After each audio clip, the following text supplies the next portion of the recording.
Hello दोस्तों, नमस्कार। मैं भी एक आप सभी का बहुत बहुत स्वागत करता हूं एक और नए क्लास में। तो साथियों, जैसा कि दिल्ली पुलिस कांस्टेबल का एग्जाम लगातार चल रहे हैं और 26 से 27 शिफ्टों का पेपर भी समाप्त हो चुका है और आज 28 दिसंबर के तीनों शिफ्टों का भी पेपर समाप्त हो चुका है। तो आज की इस क्लास में जिनका पेपर 29-30 दिसंबर या उसके बाद होगा तो उनके लिए मोस्ट इंपॉर्टेंट 115 क्वेश्चन को डिस्कस करेंगे। तो साथियों, आप सभी से प्लीज़ रिक्वेस्ट करेंगे कि यदि आपका एग्जाम 29-30 दिसंबर या उसके बाद होगा किसी भी शिफ्ट में, तो आज का 115 क्वेश्चन जरूर कंप्लीट देख लीजिएगा एक नज़र में, क्योंकि ये क्लास ज़्यादा समय की नहीं होने वाली है, क्योंकि ये क्लास आखिरी बार होने वाली है। तो जिस हिसाब से दिल्ली पुलिस कांस्टेबल का पेपर एक दिन में 3 शिफ्ट में हो रहे थे, तो उसके आधारित पर आपके लिए शाम को 7:30 बजे लगातार हम 100 से 120 क्वेश्चन क्लास में कर रहे थे। तो आज भी साथी आपके आने वाले शिफ्टों के लिए 115 क्वेश्चन जो कि मोस्ट एक्सपेक्टेड क्वेश्चन को डिस्कस करेंगे। तो आज का ये क्लास हर शिफ्ट का प्रश्न होने वाले हैं, ध्यान रखिएगा। यदि आपने प्लेलिस्ट में जो हमने सारे क्लास को ऐड किया है उसको नहीं देखा है तो उसको भी कंप्लीट कर लीजिएगा। सारे क्वेश्चन जो मिल रहे हैं पेपर में सभी क्लास से मिल रहे हैं, तो आपको सारे क्वेश्चन काफ़ी अच्छी तरीके से तैयार करना है। तो जिनका पेपर अभी बाकी है तो अपने शिफ्ट से पहले इस क्लास को जरूर देख लीजिएगा। ओके, तो चलिए दोस्त, इस क्लास को शुरू करते हैं। और एक बात कि आप लोग अपना एग्जाम डेट भी कमेंट सेक्शन बता दीजिएगा, ठीक है। उसी तरह आपके लिए भी क्लास हमें प्रोवाइड करना अभी 6 जनवरी तक। तो चलिए आज का पहला प्रश्न हल करते हैं। 1934 के बाद मुस्लिम लीग का मुख्य प्रवक्ता कौन बन गया था? 1934 के बाद मुस्लिम लीग का मुख्य प्रवक्ता तो मोहम्मद अली जिन्ना बन गए थे। पहले का डी ऑप्शन राइट आंसर है। अगला सवाल को देखेंगे, क्वेश्चन नंबर 2 को। भारतीय सर्वोच्च न्यायालय में न्यायाधीशों की नियुक्ति कौन करता है? भारतीय सर्वोच्च न्यायालय में न्यायाधीशों की नियुक्ति कौन करता है? तो राष्ट्रपति करते हैं, जो कि आर्टिकल 124 के तहत करते हैं। बी ऑप्शन इस सवाल का राइट आंसर है। अगला सवाल को देखिएगा, क्वेश्चन नंबर 3। गंगा नदी की एकमात्र सहायक नदी जिसका उद्गम मैदान में है उसको चिन्हित करिए। गंगा नदी की एकमात्र सहायक नदी जिसका उद्गम मैदान में है तो उसको चिन्हित करिए। कौन है इसमें से? तो गोमती नदी है। सी ऑप्शन राइट आंसर है। अगला सवाल को देखिएगा, क्वेश्चन नंबर 4 को। वह आयोग जिसको केंद्र राज्य संबंध पर अध्ययन और अनुशंसाएं करने के लिए नियुक्त किया गया था, तो बताइए वो कौन सा आयोग है? वह आयोग जिसको केंद्र राज्य संबंध पर अध्ययन और अनुशंसाएं करने के लिए नियुक्त किया गया था, तो सरकारिया आयोग को किया गया था।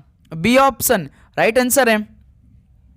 अगला सवाल को देखिएगा, क्वेश्चन नंबर 5 को। वह भारतीय संगीतकार जिसने वर्ष 2023 में जैमी पुरस्कार जीता, वह भारतीय संगीतकार कौन था जिसने वर्ष 2023 में जैमी पुरस्कार जीता था? तो रिकी केस थे।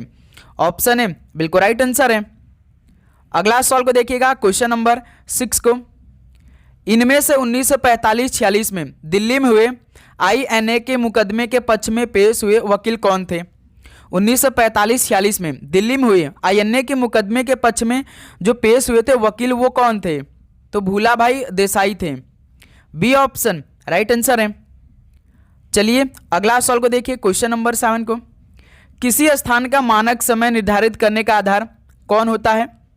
किसी स्थान का मानक समय निर्धारित करने का आधार कौन होता है?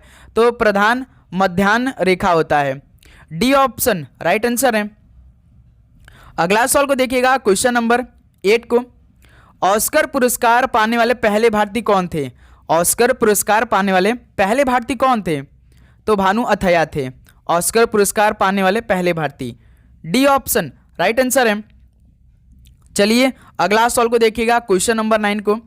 रुक्मणी देवी अरुंडेल का निम्नलिखित में से किस नृत्य शैली से संबंध है?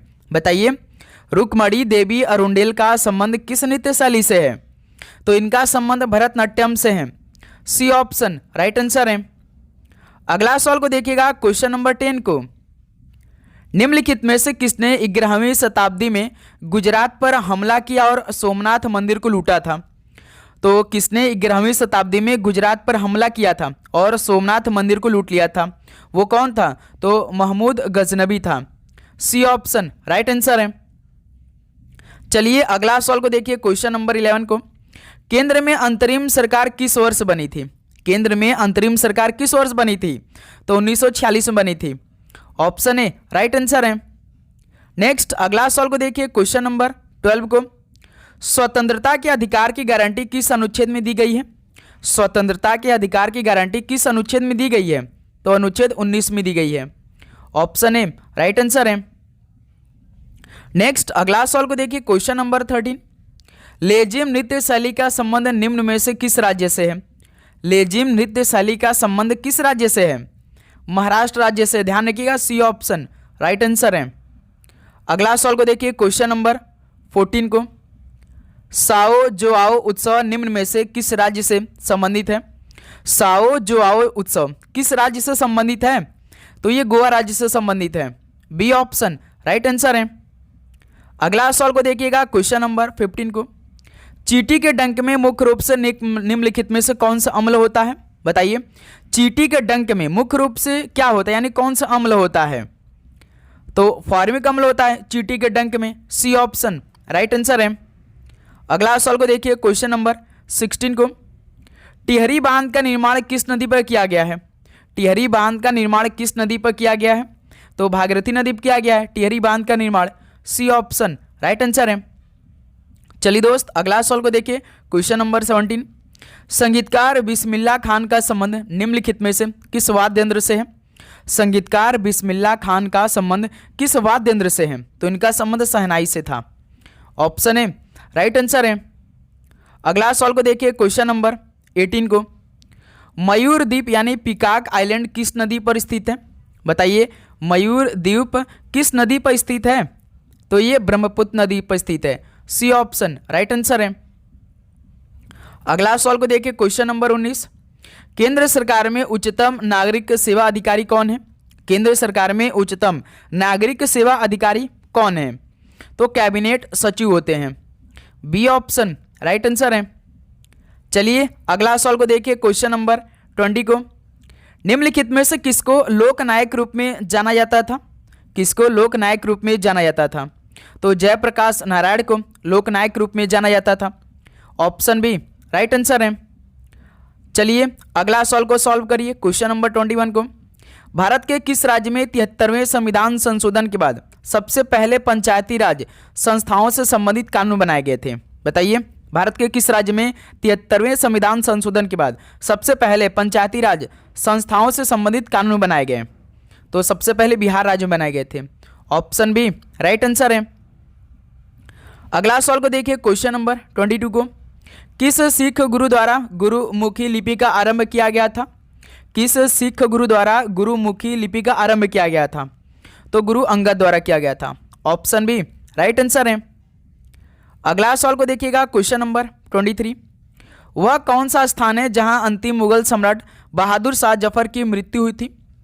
वह कौन सा स्थान है जहां पर अंतिम मुगल सम्राट बहादुर शाह जफर की मृत्यु हुई थी? तो रंगून में हुई थी। ऑप्शन ए राइट आंसर है। ओके, नेक्स्ट अगला सवाल को सॉल्व करिए, क्वेश्चन नंबर 24 को, किस शासक के शासनकाल में मगध में 12 वर्षों का भीषण अकाल पड़ा था? बताइए, किस शासक के शासनकाल में मगध में 12 वर्षों का भीषण अकाल पड़ गया था? तो चंद्रगुप्त मौर्य के समय में। डी ऑप्शन राइट आंसर है। ओके, अगला सवाल को देखिए, क्वेश्चन नंबर 25 को, भारत के राष्ट्रपति को उनके कार्यकाल की समाप्ति से पूर्व महाभियोग करने के लिए किसकी अनुशंसा अनिवार्य होती है? भारत के राष्ट्रपति को उनके कार्यकाल की समाप्ति से पूर्व महाभियोग करने के लिए किसकी अनुशंसा अनिवार्य होता है? तो संसद के दोनों सदनों की अनुशंसा अनिवार्य होती है। डी ऑप्शन राइट आंसर है। ओके, अगला सवाल को देखिए, question number 26। The immortals of Meluha नामक पुस्तक किसके द्वारा लिखी गई है? द इमोर्टल्स ऑफ मेलुआ नामक पुस्तक किसके द्वारा लिखी गई है? तो अमीश त्रिपाठी द्वारा लिखी गई है। बी ऑप्शन राइट आंसर है। अगला सवाल को देखिए, क्वेश्चन नंबर 27। जयपुर के हवा महल का निर्माण किस पत्थर से किया गया है? जयपुर के हवा महल का निर्माण किस पत्थर से किया गया है? तो लाल और गुलाबी पत्थर से किया गया है जयपुर के हवा महल का निर्माण। ऑप्शन बी राइट आंसर है। नेक्स्ट अगला सवाल को देखिए, क्वेश्चन नंबर 28 को, किस सुल्तान के काल में खालिसा की सीमाएं अत्यधिक विकसित हुई थी? किस सुल्तान के काल में खालिसा की सीमाएं अत्यधिक विकसित हुई थी? तो अलाउद्दीन खिलजी के समय। बी ऑप्शन राइट आंसर हो जाएंगे। अगला सवाल को देखिए, question number 29। Wings of fire ये किसकी आत्मकथा है? विंग्स ऑफ फायर किसकी आत्मकथा है? तो ये डॉक्टर एपीजे अब्दुल कलाम की है। आप सभी से एक सवाल पूछेगा कि वीजा के लिए प्रतीक्षा किसकी आत्मकथा है? वेटिंग फॉर माई वीजा, तो ये डॉक्टर भीमराव अंबेडकर की है, ध्यान रखेंगे आप लोग। अगला सवाल को देखिए, क्वेश्चन नंबर 30 को, सूर्यकोटदा का पूरा तात्विक स्थल किस राज्य में स्थित है? सूर्यकोटदा का पूरा तात्विक स्थल की बात करेंगे तो ये गुजरात राज्य में स्थित है। ऑप्शन ए राइट आंसर है। अगला सवाल को देखिए, क्वेश्चन नंबर 31, प्रांतीय सरकारों का गठन निम्नलिखित में से किस अधिनियम के तहत किया गया था? प्रांतीय सरकारों का गठन किस अधिनियम के तहत किया गया था? तो 1935 के अधिनियम के तहत किया गया था। ऑप्शन ए राइट आंसर है। अगला सवाल को देखिए, क्वेश्चन नंबर 32 को, निम्नलिखित में से किस कमेटी आयोग ने न्याय पंचायत बनाने की सिफारिश की थी? तो साथियों, किस कमेटी आयोग ने न्याय पंचायत बनाने की सिफारिश की थी? तो ये अशोक मेहता कमेटी ने सिफारिश की थी। बी ऑप्शन राइट आंसर है। अगला सवाल को देखिए, क्वेश्चन नंबर 33 को, गौतम बुद्ध ने अपना पहला प्रवचन किस स्थान पर दिया था? गौतम बुद्ध ने अपना जो पहला प्रवचन दिया था वो दिया था सारनाथ से। सी ऑप्शन राइट आंसर है। अगला सवाल को देखिए, क्वेश्चन नंबर 34 को, भारत के विभाजन के समय भारतीय राष्ट्रीय कांग्रेस का अध्यक्ष कौन था? भारत के विभाजन के समय भारतीय राष्ट्रीय कांग्रेस का अध्यक्ष कौन था? तो उस समय जेबी कृपलानी थे। ऑप्शन ए राइट आंसर है। अगला सवाल को देखिएगा, क्वेश्चन नंबर 35 को, दल बदल विरोधी कानून संसद और विधानसभाओं में दल बदल रोकने के लिए प्रावधान कौन सा संशोधन किया गया था? बताइए, दल बदल विरोधी कानून यानी संसद और विधानसभाओं में दल बदल रोकने के लिए प्रावधान कौन सा संविधान संशोधन किया गया था? किस नंबर का किया गया था? तो 52वां। सी ऑप्शन 92वां किया गया था संशोधन। ऑप्शन सी बिल्कुल राइट आंसर है। नेक्स्ट अगला सवाल को देखिए, क्वेश्चन नंबर 36, अध्यादेश बनाने की राष्ट्रपति की शक्ति किस अनुच्छेद में दिया गया है? अध्यादेश बनाने की राष्ट्रपति की शक्ति किस अनुच्छेद में दिया गया है? तो अनुच्छेद 123 में दिया गया है। 1, 2, 3 अनुच्छेद में दिया गया है। सी ऑप्शन राइट आंसर है। अगला सवाल को देखिए, क्वेश्चन नंबर 37, अमीर खुसरो द्वारा रचित कविता छाप तिलक सब छीनी किस भाषा में है? अमीर खुसरो द्वारा रचित कविता छाप तिलक सब छीनी जो है वो किस भाषा में लिखा गया है? तो ये ब्रज भाषा में है। सी ऑप्शन राइट आंसर है। अगला सवाल को देखिए, क्वेश्चन नंबर 38, भारतीय राष्ट्रीय प्रौद्योगिकी दिवस के रूप में मनाया जाता है। बताइए, भारतीय राष्ट्रीय प्रौद्योगिकी दिवस किस तारीख को मनाया जाता है? तो ये 11 मई को मनाया जाता है। ऑप्शन बी राइट आंसर है। अगला सवाल को देखिएगा, क्वेश्चन नंबर 39, विश्व शरणार्थी दिवस हर साल किस तारीख को मनाया जाता है? विश्व शरणार्थी दिवस हर साल कब मनाया जाता है? तो 20 जून को मनाया जाता है। सी ऑप्शन राइट आंसर है।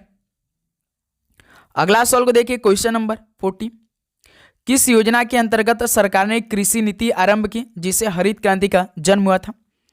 तो किस योजना के अंतर्गत सरकार ने कृषि नीति आरंभ की जिसे हरित क्रांति का जन्म हुआ था? तो तीसरी पंचवर्षीय योजना के समय। तीसरी पंचवर्षीय योजना कब स्टार्ट हुआ था? 1961 में स्टार्ट हुआ था और 1966 में समाप्त हो गया था। ठीक है। अगला सवाल को देखिए, क्वेश्चन नंबर 41 को, भारत की 10वीं पंचवर्षीय योजना के दौरान वास्तविक विकास दर कितने प्रतिशत की थी? भारत की 10वीं पंचवर्षीय योजना के दौरान वास्तविक विकास दर कितने प्रतिशत की थी? तो 7.6% की थी। डी ऑप्शन राइट आंसर है। तो साथियों, आप चैनल पे नए हैं, अभी चैनल को सब्सक्राइब नहीं किया है तो भाई चैनल को सब्सक्राइब करने के बाद नोटिफिकेशन को ऑन कर लेंगे, क्योंकि जैसे ही क्लास अपलोड होगी तो सबसे पहले नोटिफिकेशन आप सभी के पास आएगी। प्लस ये क्लास आपके पूरे एग्जाम तक चलने वाले, जब तक कि कांस्टेबल का पेपर समाप्त नहीं हो जाता तब तक की क्लास चलने वाली है। तो इसलिए डेली दिल्ली पुलिस एग्जाम के लिए, अपनी तैयारी के लिए चैनल को सब्सक्राइब करके नोटिफिकेशन को ऑन करके रखेंगे। ओके। निम्न में से कौन सा अनुच्छेद पंचायत के गठन के लिए राज्य सरकारों को निर्देश देता है? तो बताइए, कौन सा अनुच्छेद पंचायत के गठन के लिए राज्य सरकारों को निर्देश देता है? तो अनुच्छेद 40 देता है। ऑप्शन बी राइट आंसर है। नेक्स्ट अगला सवाल को देखिए, क्वेश्चन नंबर 43, इलाहाबाद स्तंभ के शिलालेख में किसकी उपलब्धियां वर्णित है? इलाहाबाद स्तंभ के शिलालेख में किसकी उपलब्धियां वर्णित है? तो समुद्रगुप्त की। सी ऑप्शन राइट आंसर है। अगला सवाल को देखिए, क्वेश्चन नंबर 44 को, किस पंचवर्षीय योजना का उद्देश्य स्वतंत्र स्वनिर्माणशील अर्थव्यवस्था की स्थापना था? बताइए, किस पंचवर्षीय योजना का उद्देश्य स्वतंत्र स्वनिर्माणशील अर्थव्यवस्था की स्थापना था? तो ये तीसरी पंचवर्षीय योजना का था। सी ऑप्शन राइट आंसर है। अगला सवाल को देखिए, क्वेश्चन नंबर 45। भारत की संसद द्वारा दल बदल विरोधी कानून किस वर्ष में पारित किया गया था? भारत की संसद द्वारा दल बदल विरोधी कानून किस वर्ष में पारित किया गया था? तो 1986 में पारित किया गया। सी ऑप्शन राइट आंसर है। अगला सवाल को देखिए, क्वेश्चन नंबर 46। प्रसिद्ध चित्रकार पाब्लो पिकासो निम्नलिखित में से क्या था? जो प्रसिद्ध चित्रकार था पाब्लो पिकासो, ये क्या था? ये फ्रेंच था, इटालियन था, फ्लेमिश था या स्पेनिश था? तो ये स्पेनिश था। डी ऑप्शन राइट आंसर है। ओके, अगला सवाल को देखिए, क्वेश्चन नंबर 47।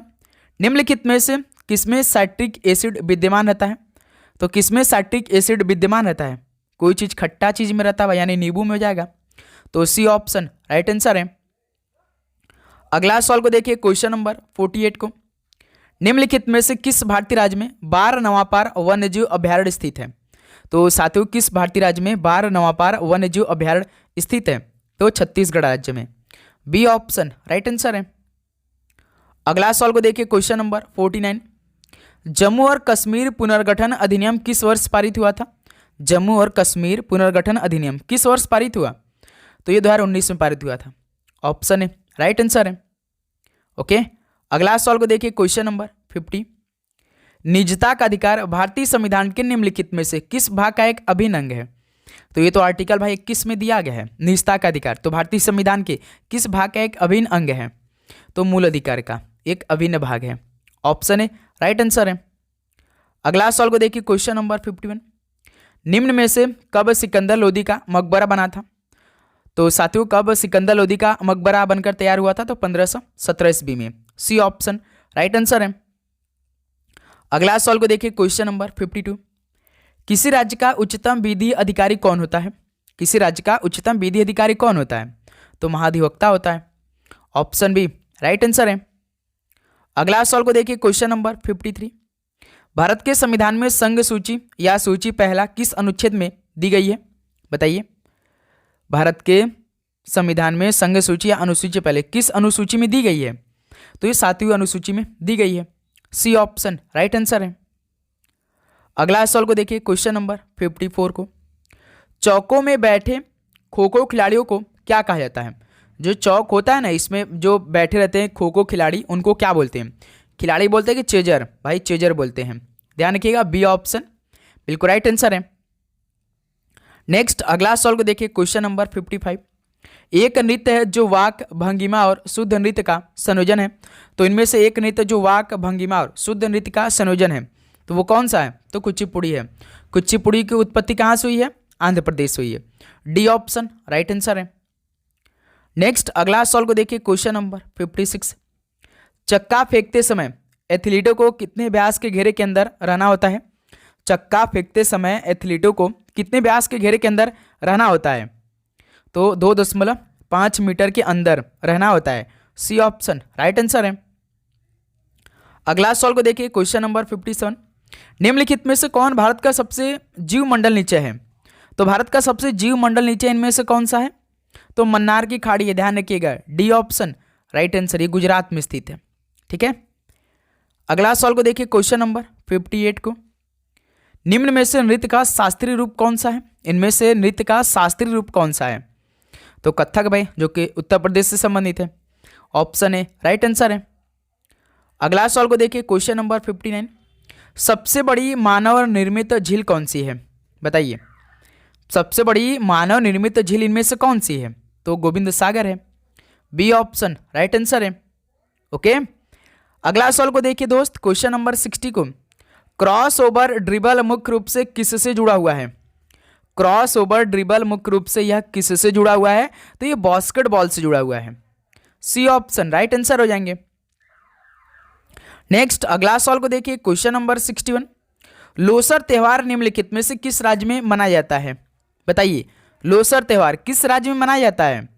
तो अरुणाचल प्रदेश में मनाया जाता है। डी ऑप्शन राइट आंसर है। अगला सवाल को देखिएगा, क्वेश्चन नंबर 62 को। The story of my experiment with truth पुस्तक के लेखक कौन है? बताइए। The story of my experiment with truth पुस्तक के लेखक कौन है? तो एम के गांधी है। डी ऑप्शन राइट आंसर है।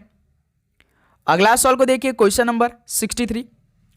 झरिया और रानीगंज को निम्नलिखित में से किस खनिज के लिए जाना जाता है? बताइए, झरिया और रानीगंज को किस खनिज के लिए जाना जाता है? तो कोयला के लिए जाना जाता है। ऑप्शन बी राइट आंसर है। अगला सवाल को देखिए, क्वेश्चन नंबर 64 को 1911 में किसका विभाजन रद्द कर दिया गया था? तो 1911 में किसका विभाजन रद्द कर दिया गया था? यदि आपको याद होगा तो बंगाल का जो विभाजन हुआ था पहले 1905 में लॉर्ड कर्जन ने कराया था, लेकिन 1911 में इसे फिर से रद्द कर दिया गया था। ऑप्शन ए राइट आंसर है। अगला सवाल को देखिए, क्वेश्चन नंबर 65। राज्य विधानमंडल में किसकी विघटनीय भंग करने के अधीन है? बताइए, राज्य विधानमंडल में किसकी विघटनीय भंग करने के अधीन होता है? तो भाई विधानसभा के भंग करने के अधीन है। सी ऑप्शन राइट आंसर है। अगला सवाल को देखिए, क्वेश्चन नंबर 66 को रीवा अल्ट्रा मेगा सौर ऊर्जा परियोजना किस राज्य में स्थित है? रीवा अल्ट्रा मेगा सौर ऊर्जा परियोजना किस राज्य में है? तो ये मध्य प्रदेश में है। सी ऑप्शन राइट आंसर है। अगला सवाल को देखिए, क्वेश्चन नंबर 67। द्रोणाचार्य पुरस्कार पहली बार 1985 में दिया गया था और पहले द्रोणाचार्य पुरस्कार विजेता कौन है? बताइए। भाई कोच को दिया जाता है द्रोणाचार्य पुरस्कार, तो सबसे पहली बार 1985 में दिया गया था, लेकिन किसको दिया गया था? ध्यान रखिएगा, भालचंद्र भास्कर भागवत को दिया गया था। ऑप्शन बी राइट आंसर है। अगला सवाल को देखिए, क्वेश्चन नंबर 68 को निम्नलिखित में से कौन सा अनुच्छेद सार्वजनिक रोजगार के मामलों में अवसर की समानता पर जोर देता है? कौन सा अनुच्छेद सार्वजनिक रोजगार के मामलों में अवसर की समानता पर जोर देता है? तो अनुच्छेद 16 देता है। ऑप्शन ए राइट आंसर है। अगला सवाल को देखिएगा, question number 69। International atomic energy agency का सृजन किस वर्ष किया गया था? इंटरनेशनल एटॉमिक एनर्जी एजेंसी का सृजन किस वर्ष किया गया? तो 1957 में किया गया था। ऑप्शन बी राइट आंसर है। अगला सवाल को देखिए, क्वेश्चन नंबर 70 को भारत में त्रिचरण नाभिकीय शक्ति कार्यक्रम की स्थापना किसने की थी? भारत में त्रिचरण नाभिकीय शक्ति कार्यक्रम की स्थापना किसने की थी? तो होमी भाभा ने की थी। डी ऑप्शन राइट आंसर है। और एक बात, तो साथियों आप दिल्ली पुलिस का एग्जाम अगले शिफ्ट में देने जा रहे हैं, तो दिल्ली पुलिस के लिए हमने आपके लिए अलग से प्लेलिस्ट बनाया है, तो उस प्लेलिस्ट के सारे क्लास यदि आपके पास समय तो देख लीजिए भाई। बहुत क्वेश्चन आपके पेपर में डिट्टो मिल जाएंगे, एक भी वो भी ऑप्शन सहित आपको मिलेंगे। बहुत सारे क्वेश्चन हमने करा रखे हैं, लगभग 40 से 45 क्लास पेपर से पहले हमने आपके लिए कंप्लीट कराया था। सब क्वेश्चन उसमें ऐड किया जो अभी पेपर में आपको देखने को मिल रहे हैं। ओके, तो जिनका पेपर अभी होने वाला है तो प्लेलिस्ट के सारे क्लास को चेक करिए, अभी आपके पास टाइम है तो बिल्कुल इंटू 2 स्पीड में चेक करिए आप लोग। भारत में किस वर्ष काम के बदले अनाज योजना शुरू की गई थी? भारत में किस वर्ष काम के बदले अनाज योजना शुरू की गई थी? तो आपको याद होगा तो 2004 में शुरू की गई थी। बी ऑप्शन राइट आंसर है। अगला सवाल को देखिए, क्वेश्चन नंबर 72। दीनदयाल उपाध्याय ग्रामीण कौशल योजना किस वर्ष शुरू की गई थी? दीनदयाल उपाध्याय ग्रामीण कौशल योजना किस वर्ष शुरू की गई थी? तो ये 2014 में शुरू की गई थी। ऑप्शन बी राइट आंसर है। अगला सवाल को देखिए, क्वेश्चन नंबर 73। अंतर्राष्ट्रीय चावल अनुसंधान संस्थान का मुख्यालय किस देश में स्थित है? अंतर्राष्ट्रीय चावल अनुसंधान संस्थान का मुख्यालय फिलीपींस देश में स्थित है। सी ऑप्शन राइट आंसर है। अगला सवाल को देखिए, क्वेश्चन नंबर 74 को मामल्लपुरम उत्सव निम्नलिखित में से किस राज्य में मनाया जाता है? मामल्लपुरम उत्सव ये किस राज्य में मनाया जाता है? तो ये तमिलनाडु राज्य में मनाया जाता है। ऑप्शन ए राइट आंसर है। अगला सवाल को देखिए, क्वेश्चन नंबर 75। अधिकांश हड़प्पा स्थल मुख्य रूप से किस भागों में विभाजित है? यानी कितने भागों में विभाजित है अधिकांश हड़प्पा स्थल? तो मुख्य रूप से ये 2 भागों में विभाजित है। ऑप्शन बी राइट आंसर है। अगला सवाल को देखिए, क्वेश्चन नंबर 76 को the God of small things निम्नलिखित में से किस लेखक द्वारा लिखित उपन्यास है? The God of small things किस लेखक द्वारा लिखित उपन्यास है? तो अरुंधति राय द्वारा लिखित यह उपन्यास है। डी ऑप्शन राइट आंसर है। अगला सवाल को देखिए, क्वेश्चन नंबर 77। 1922 में असहयोग आंदोलन के तहत आक्रोशित किसानों ने किस थाने में आग लगा दी थी? बताइए, 1922 में असहयोग आंदोलन के तहत आक्रोशित किसानों ने किस थाने में आग लगा दी थी? तो चौरी चौरा के। सी ऑप्शन राइट आंसर है। अगला सवाल को देखिए, क्वेश्चन नंबर 78। मौर्य वंश के प्रांतों के संदर्भ में निम्नलिखित में से कौन सा युग्म सही है? मौर्य वंश के प्रांतों के संदर्भ में इनमें से कौन सा युग्म बिल्कुल सही है? तो जो प्रच्छ पथ पुर था ये तोसली में था, ये बिल्कुल ठीक है, ऑप्शन है राइट आंसर है। अगला सवाल को देखिए, क्वेश्चन नंबर 79। बास्केटबॉल में जब 6.25 मीटर की रेखा के बाहर से बास्केट मारी जाती है तो कितने अंक दिए जाते हैं? बास्केटबॉल में जब 6.25 मीटर की रेखा के बाहर से बास्केट मारी जाती है तो कितने अंक मिल लेते हैं? तो 3 अंक मिलते हैं, 3 अंक दिए जाते हैं। ध्यान रखिएगा, जब 6.25 मीटर की रेखा के बाहर से बास्केट मारी जाती है तो 3 अंक दिए जाते हैं। ओके, 80 नंबर को देखिए, निम्नलिखित में से कौन सी नदी भारत में कर्क रेखा के उत्तर में बहती है? इनमें से कौन सी नदी भारत में कर्क रेखा के उत्तर में बहती है? तो यमुना नदी है, सी ऑप्शन राइट आंसर है। अगला सवाल को देखिए, क्वेश्चन नंबर 81। वेलंकनी एक तीर्थ स्थल है जो तमिलनाडु के किस जिले में स्थित है? वेलंकनी एक तीर्थ स्थल है जो तमिलनाडु के किस जिले में स्थित है? तो ये आपका स्थित है नागपट्टनम में, डी ऑप्शन राइट आंसर है। अगला सवाल को देखिए, क्वेश्चन नंबर 82 को, ब्लैक पैगोडा नाम से कौन सा मंदिर जाना जाता है? ब्लैक पैगोडा नाम से कौन सा मंदिर जाना जाता है? तो भाई कोणार्क का सूर्य मंदिर जाना जाता है ब्लैक पैगोडा के नाम से, ऑप्शन है राइट आंसर है। नेक्स्ट अगला सवाल को देखिए, 83 को, जैन धर्म से संबंधित जल मंदिर का निर्माण किसने करवाया था? जैन धर्म से संबंधित जल मंदिर का निर्माण किसने करवाया था? तो राजा नंदी वर्धन ने करवाया था, ऑप्शन है राइट आंसर है। नेक्स्ट अगला सवाल को देखिए, 84 को, कौन सा बांध भारत का सबसे बड़ा और एशिया का दूसरा सबसे बड़ा मिट्टी का बांध है? कौन सा बांध भारत का सबसे बड़ा और एशिया का दूसरा सबसे बड़ा मिट्टी का बांध है? तो बालासुर सागर बांध है, सी ऑप्शन राइट आंसर है। अगला सवाल को देखिए, क्वेश्चन नंबर 85। पेरिस ओलंपिक 2024 में कुल कितने इवेंट हुए थे? पेरिस ओलंपिक 2024 में कुल कितने इवेंट हुए थे? तो 329 इवेंट हुए थे, ध्यान रखिएगा, सी ऑप्शन राइट आंसर है। अगला सवाल को देखिए, 86 को, पेरिस पैरा ओलंपिक खेल 2024 में भारत ने कुल कितने रजत पदक जीते थे? बताइए, पेरिस पैरालंपिक खेल 2024 में भारत ने कुल कितने रजत पदक जीत लिए थे? तो मिलाकर पूरे 9 रजत पदक जीते थे, बी ऑप्शन राइट आंसर है। अगला सवाल को देखिए, 87 को, महिला एशिया कप 2024 की विजेता टीम कौन है? महिला एशिया कप 2024 का विजेता टीम कौन था भाई? श्रीलंका, ध्यान रखिएगा, श्रीलंका में आयोजित भी हुआ था, भारत को हरा कर जीते थे, ठीक है, ऑप्शन है राइट आंसर है। क्वेश्चन नंबर 88 को हल करिए, पुरुष एशियाई हॉकी चैंपियनशिप 2024 कहाँ आयोजित किया गया था? बताइए, पुरुष एशियाई हॉकी चैंपियनशिप 2024 कहाँ पर आयोजित किया गया था? तो ये चीन में आयोजित किया गया था, सी ऑप्शन बिल्कुल राइट आंसर हो जाएंगे। और जीता कौन था भाई? तो भारत जीत लिया था, ध्यान रखिएगा, और किसको हराकर? चीन को हराकर, ध्यान रखिएगा। अगला सवाल को देखिए, क्वेश्चन नंबर 89। महिला एशियाई हॉकी चैंपियनशिप 2024 कहाँ आयोजित किया गया था? महिला एशियाई हॉकी चैंपियनशिप 2024 ये आयोजन किया गया था राजगिर स्टेडियम बिहार में, ओके, ऑप्शन है बिल्कुल राइट आंसर है, और इसमें भारत ने जीता था भाई, ध्यान रखिएगा, ओके। नेक्स्ट अगला सवाल को देखिए, 90 नंबर को, छठवां खेलो इंडिया यूथ गेम्स 2024 का आयोजन कहाँ किया गया था? छठवां खेलो इंडिया यूथ गेम 2024 का आयोजन कहाँ पर किया गया था? तो बताएंगे आप लोग, तो ये तमिलनाडु राज्य में किया गया था, ऑप्शन बी राइट आंसर है, ओके।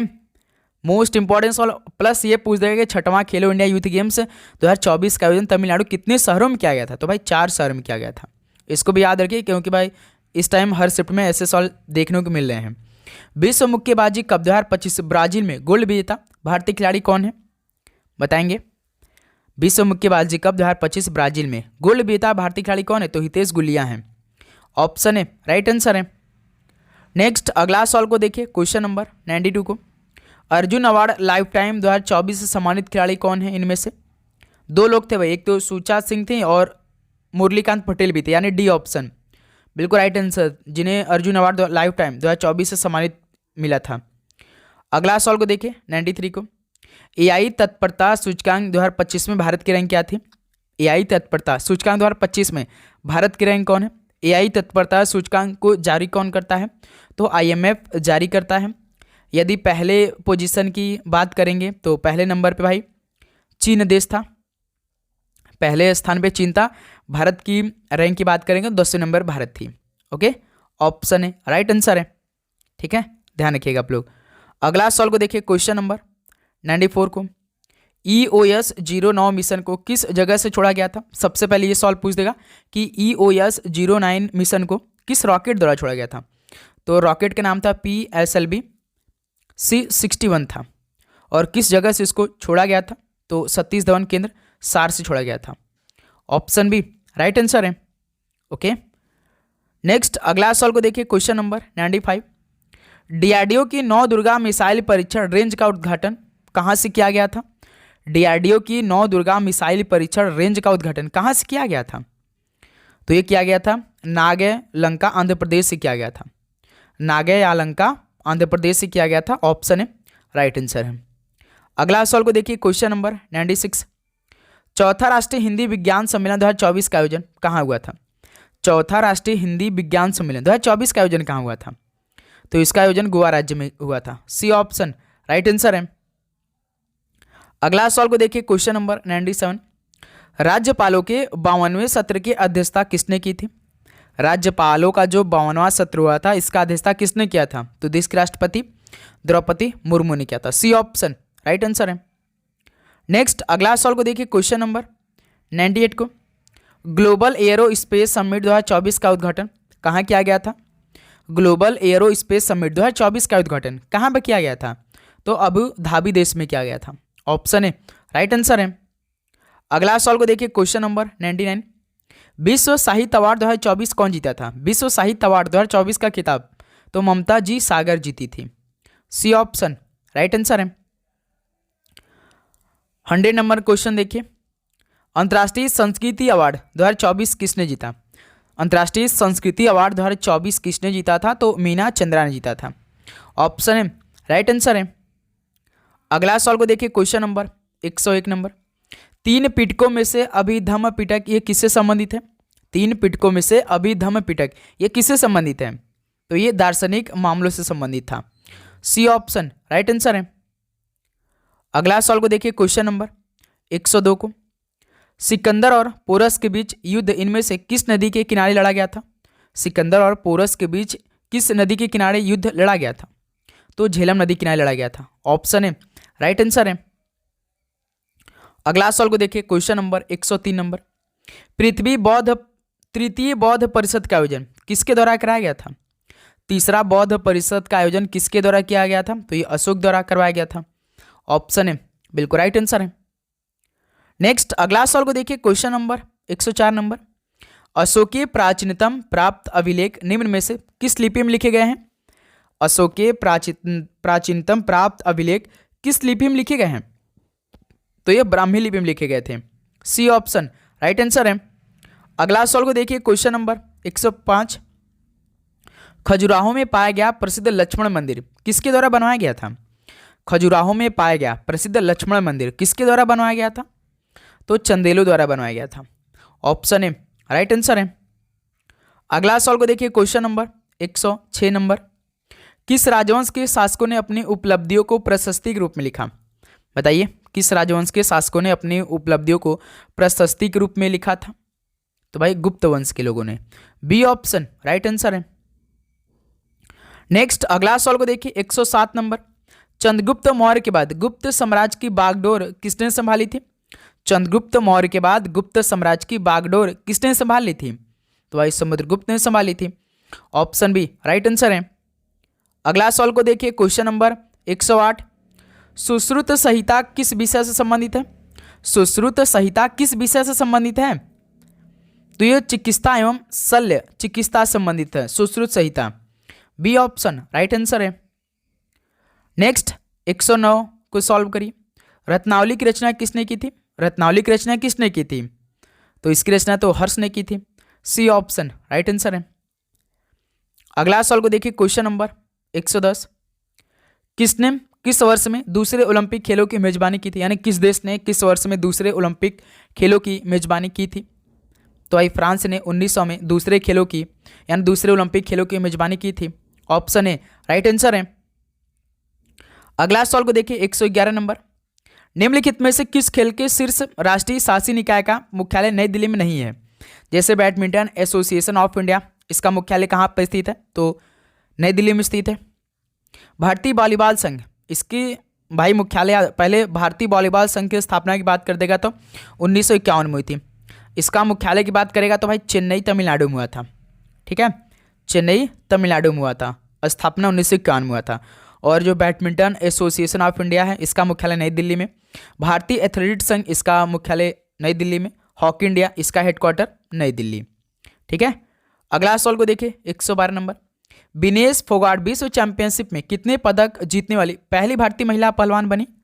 विनेश फोगाट विश्व चैंपियनशिप में कितने पदक जीतने वाले पहली भारतीय महिला बनी?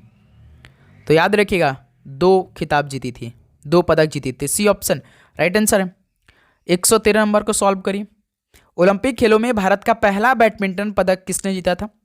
तो साथियों, ओलंपिक खेलों में भारत का पहला बैडमिंटन पदक किसने जीत लिया था? तो भाई याद रखिएगा साइना नेहवाल ने जीती थी, वो भी 2006 में। साल याद रखिएगा 2006 में। अगला सवाल को देखिए 114 नंबर को। प्रधानमंत्री रोजगार प्रोत्साहन योजना की शुरुआत किस वर्ष की गई थी? प्रधानमंत्री रोजगार प्रोत्साहन योजना की शुरुआत किस वर्ष की गई थी? तो इसकी शुरुआत 2016 में की गई थी। सी ऑप्शन राइट आंसर है। चलिए लास्ट क्वेश्चन को देखिए। स्वतंत्र भारत में जन्म लेने वाले पहले भारतीय राष्ट्रपिता कौन है? बताइए। स्वतंत्र भारत में जन्म लेने वाले पहले भारतीय राष्ट्रपति कौन है? बताएंगे। तो भाई द्रौपदी मुर्मू है। याद रखिएगा स्वतंत्र भारत में जन्म लेने वाले पहले भारतीय राष्ट्रपति तो द्रौपदी मुर्मू, जो कि वर्तमान में भारत के राष्ट्रपति हैं। ऑप्शन बी राइट आंसर है। तो साथियों फाइनली 115 क्वेश्चन कंप्लीट हो गया आपके आने वाले शिफ्टों के लिए। तो जिनका पेपर भाई आने वाले शिफ्टों में होगा तो इस क्लास को जरूर पूरा तैयार करके जाएंगे।